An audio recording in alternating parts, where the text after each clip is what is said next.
నేను హ్యాండిక్యాప్ దాన్ని సార్ ఇక్కడ తిరగాలి నీదేనా కొలులు కాలా? మానుకొని కాలా? గట్టిగా మండల ఆఫీస్కి తిరుగుతా ఉన్నాం, అక్కడ ఇక్కడ తిరుగుతా హ్యాండిక్యాప్ ఉన్నాం. అండి. ఇంత కిరాయిలు కట్టుకొని హ్యాండిక్యాప్ దాన్ని ఎట్లా బతకాలి సార్? ఆ ఉన్న గుడిసె ఉంటే అట్లనన్నా బతుకుతుండే కదా. మాకు ఇండ్లు గులగొట్టి ఇప్పుడు 7,000 వేలు కట్టుకుంటున్నాం. ఇక్కడ పొట్టకు చూసుకోవాలన్నా ఇల్లు కిరాయి కట్టుకోవాలన్నా మాకు బి న్యాయం జరగాలి. ఈ ఇండ్లు కట్టినందుకు మాకు ఇట్లా అయిపోయింది. అట్లనే ఉండుంటే మేము బతుకుతుండేనో వస్తుండేనో ఆ ఇంట్లో.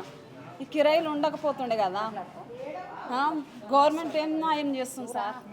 ఓట్లు వేయమని వస్తారు, ఓట్లు వేయించుకుంటారు. ఇదేనా న్యాయం? మీకు ఎంత ఉండే జాగ? ఎంత ఉండే? 30 గజాలు ఉండే మేడం. 30 గజాలు. చిన్న గుడిసె ఉండే, గుడిసెలు ఉన్నాయి అన్ని ఇక్కడ గుడిసెలో ఉండే. గుడిసెలు ఉండే, ఆ గుడిసెలు ఉండే కదా. సంతోషం ఐమాక్స్ అయినా ఇక్కడ తీసే ఇక్కడ వాళ్ళని పంపించేద్దాం అంటే మేము వెళ్ళలేము. ఇప్పుడు మాకు సొంత ఇండ్లు ఇక్కడ వచ్చినాక మేము అక్కడిక్కడ మేము ఎందుకు పోతాం? మీకు కూడా ఉండేనా? ఇక్కడ మాకు ఇయ్యరా అంటున్నారు. ఎందుకు బీఆర్ఎస్ లో ఉన్నప్పుడు ఏమైందంటే కొంతమందికి లాటరీ ద్వారా ఫస్ట్ లిస్ట్ లో వచ్చినాయి. అవి కేటీఆర్ గారు వచ్చి ఇనాగ్రేషన్ చేసి ఇచ్చిండు. ఇంకా తర్వాత ఏం చెప్పారంటే ఎవరెవరైతే అర్హులు ఉన్నారో, ఎందుకంటే కార్పొరేటర్ అప్పటికే వాళ్ళకి ఇచ్చుకుంది. అప్పుడు ఇంకా నాగేందర్ గారు ఇయ్యలేకుండే వాళ్ళకు, ఎందుకంటే ఫస్ట్ కదా. అయితే సెకండ్ లిస్ట్లో ఎవరైతే మెయిన్ అర్హులు ఉన్నారో వాళ్ళకి ఖచ్చితంగా ఇవ్వాలని చెప్పేసి కేటీఆర్ గారు గట్టిగా చెప్పంగానే సరే అని చెప్పేసి అన్నారు. సెకండ్ లిస్ట్ వచ్చే వరకు మనకు గవర్నమెంట్ పోయింది. ఇక మనకు ఏళ్తున్న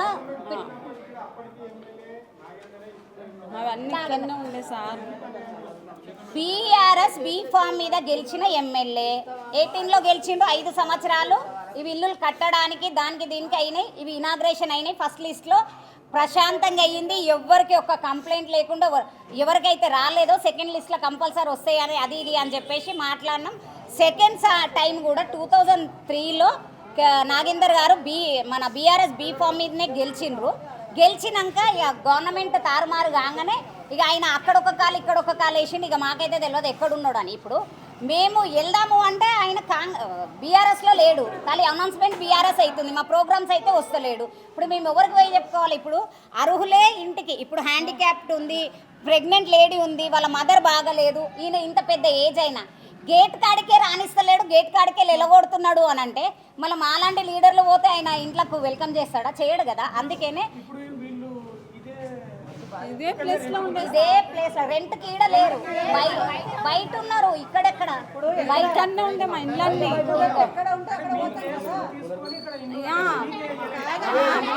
ఇదే ప్లేస్ లో ఉన్నాయి. మా ఇళ్ళ గులగొట్టిరు. మాకు బతుకు తెరువు ఎక్కడుందో అక్కడ ఇల్లు చూసుకొని పోతాం కదా. వాళ్ళు ఇప్పుడు చిన్న చిన్న పిల్లలను తీసుకొని వెళ్ళిపోయినాం కిరాయిలకు అని చెప్పి. కిరాయిలలో బతుకుతున్నాం మేము. మా ఇల్లు గులగొట్టిన తర్వాత వెళ్ళిపోమంటే వెళ్ళిపోయి మాకు అప్పటి ఇల్లు రాలు. ఇప్పుడు మా ఇల్లు మీరు వేరే వాళ్ళకి ఎట్లా ఇస్తారు? నీ మోచేతులు నీళ్ళు తాగడానికి నువ్వు ఎట్లా ఇస్తావు ఇల్లు? ఈడ 100 ఇల్లు లేదు, వాడు ఈడ పుట్టినోడు కాదు, ఈడ పెరిగినోడు కాదు, వాడు ఎక్కడి నుండో తీసుకొచ్చి ఇల్లు నువ్వు ఎట్లా ఇస్తావు? మా ఇల్లు నువ్వు మనకి ఎట్లా ఇస్తావు? సరే నీకు అంత శ్రద్ధ ఉంటే వాళ్ళ మీద నీ దగ్గర పని చేస్తారు కదా, నీకు అంత శ్రద్ధ ఉంటే నువ్వు ఒక జాగా తీసుకొని వాళ్ళకి ఇల్లు కట్టి నువ్వు ఇయ్యనుంటివి. గరీబ్ వాళ్ళని ఎట్లా వంచావు నువ్వు? నువ్వు గరీబ్ వాళ్ళ ఇల్లు నువ్వు ఎట్లా వంచావు? ఏ అధికారంతో వంచావు నువ్వు ఇల్లు వాళ్ళకు? మా ఇల్లు తీసుకొని నువ్వు వేరే వాళ్ళకి ఎట్లా ఇస్తావు నువ్వు? మేము పుట్టిపోయిన ఇల్లు 1 కాదు 2 కాదు 150 గజాల జాగా మాది. మేము పుట్టిపోయిన ఇల్లు 150 గజాల జాగా మాది. మా ఇల్లు తీసుకొని వేరే వాళ్ళని తెచ్చి పెట్టినావు. నీ దగ్గర నీ మోచేతి నీళ్ళు తాగటానికి పెట్టినావు. నువ్వు పెట్టినావేమో, నీ దగ్గర పని చేస్తావు, నువ్వు ఇచ్చినావు. నువ్వు వేరే వాళ్ళు ఇవ్వనుంటివి. నీ పైసా ఖర్చు పెట్టుకొని నువ్వు వేరే వాళ్ళ జాగా కొని ఇల్లు కట్టి నువ్వు ఇవ్వనుంటివి. వానికి నువ్వు మా ఇల్లు నువ్వు ఎట్లా ఇస్తావు? సరే ఇచ్చుకున్నావు. మా గరీబ్ వాళ్ళు ఎన్ని ఇల్లునే వాళ్ళకి అన్ని వంచి మిగతా నువ్వు వంచుకొని ఉంటివి. నువ్వు నీకేం వద్దనపోతుంటావు కదా. మేము కిరాయిలో బతుకుతుంటే మా ఇంట్లో గులగొట్టి మా ఇంట్లో తీసుకొని నువ్వు వేరేకి ఎట్లా ఇస్తావు? నువ్వు ఏ అధికారంతో నువ్వు ఇచ్చినావు నువ్వు మా ఇంట్లో వానికి? నువ్వు అందుకే లీడర్ అయినావు. నువ్వు ఇక్కడ అందుకే మాతో ఓట్లు వేయించుకొని మాకు లీడర్ అయ్యి మాకు ఎన్ని పోటీ పడడానికే లీడర్ అయినావు. నువ్వు మా బతుకుల మీద కొట్టడానికి నువ్వు లీడర్ అయినావు. నువ్వు మాకు ఏ రకంగా అయినా ఏ రకంగా నువ్వు మనిషి? నువ్వు అసలు నువ్వు మనిషివేనా? నీకు అసలు నీకు అలా నువ్వు అన్నం తింటున్నావా? నువ్వు ఏం తింటున్నావు? నువ్వు అసలు అన్నం తింటున్నావు, గడ్డి తింటున్నావు. నువ్వు మా నోర్లు బట్టి మా కడుపులో బట్టి నువ్వు వేరే వాళ్ళకి ఇవ్వడానికి నువ్వు ఏ అధికారం కలిసినావు? నువ్వు మేము కలిసినామండి. మేము కలిసి వాళ్ళకు మాట్లాడుకున్న తర్వాత కలిసి ఫోన్ పంపించాడు. పట్టించుకోలేడు.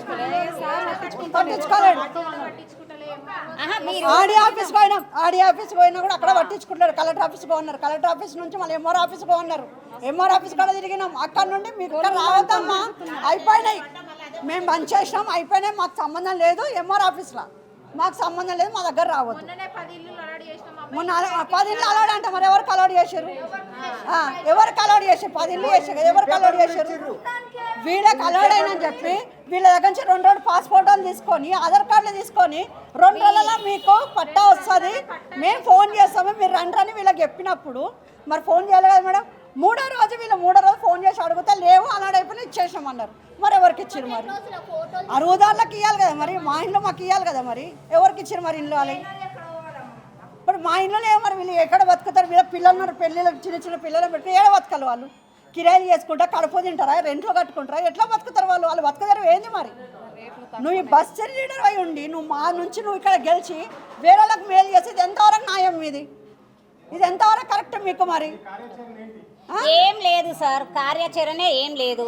ఇప్పుడు వీళ్ళకి ఇప్పుడు ఖచ్చితంగా ఎవరికైతే 10 మందికి ఇచ్చిండ్రో అవి క్యాన్సిల్ చేసి వీళ్ళకి అర్హులు వీళ్ళకి ఇవ్వాలి. ఒక్క నిమిషం, అర్హులకి ఇవ్వాలి. లేదు అంటే ఖచ్చితంగా ధర్నా చేస్తాం, ఖచ్చితంగా కలెక్టరేట్ ముట్టడిస్తాం. ఎందుకంటే ఈడ వీళ్ళు మాయముంత పాతినోళ్ళు, వీళ్ళు కష్టాలలో నష్టాలలో వీళ్ళు ఉన్నోళ్ళు, వీళ్ళు ఇక్కడోళ్ళు, వీళ్ళ గుడిసెలు ఉండే, ఎవరికి గుడిసెలు లేకుండే. ఇంకోటి నాగేందర్ గారికి కొంచెం తెలవాలి, ఎందుకంటే ఆయన కూడా ఈ ఖైరతాబాద్ నుండి వచ్చిండు. ఎవడు ఉన్నాడు ఎవడు లేనోడు తెలియదా? ఇప్పుడు ఆయన 10 మందికి ఇచ్చినాడు, 10 మందిలా ఎవరికి ఇల్లు లేదు, నీడ లేదు, అందరికి ఇల్లులు ఉన్నాయి, అందరికి బిల్డింగ్లు ఉన్నాయి, అందరికి స్లాబ్లు ఇల్లు ఉంది, కిరాయి ఇళ్ళల్లో బతుకుతున్నారు వీళ్ళు. ఇసొంటి పేద ప్రజలని ఇసొంటి ఏజ్డ్ పర్సన్లని బాధ పెడితే వచ్చేది శాపం కానీ మంచి కాదు. గుర్తుంచుకోండి, పేదల ఉసురు మంచిది కాదు, మీ గవర్నమెంట్కి కాదు, మీకు మంచిది కాదు. ఖబర్దార్, ఖచ్చితంగా ఇవి ఏవైతే 10 ఉన్నాయో ఆ 10 క్యాన్సిల్ చేసి ఈ పేద ప్రజలకు ఇవ్వాలి. ఇచ్చే వరకు మాత్రం ఆగేది లేదు, ఖచ్చితంగా కొట్లాడతాం. మాకు ఏందో ఇస్తా అంటే మాత్రం వద్దు, మాకు ఇదే బిల్డింగ్లో ఎవరికెవరికైతే ఉన్నాయో, ఎవరైతే తాళాలు వేసుకురో ఖచ్చితంగా ఇవాళ వీళ్ళందరూ తాళాలు వేసుకుంటారు. ఆ తాళాల మీద ఎవరన్నా తీస్తే ఖచ్చితంగా ఇగో ఐసీయూలో ఒక పేషెంట్ వాళ్ళకి ఇచ్చిండ్రన్న ఒక మనోవేదనతోటి ఐసీయూలో పడ్డది. అంటే ఇట్లా ఈ రకంగా ఒక నిండు ప్రాణం పోతే ఎవరు బాధ్యత? ఎమ్మెల్యే గారిదా, మన సీఎం గారిదా, ఎవరిది?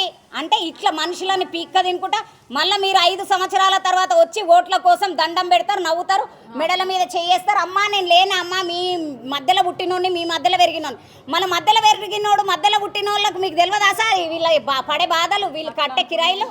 మీకు ఉన్న వాళ్ళకి చూడకండి, వాళ్ళకి ఇవ్వండి, మాకేం బాధ లేదు. మీరు వేరే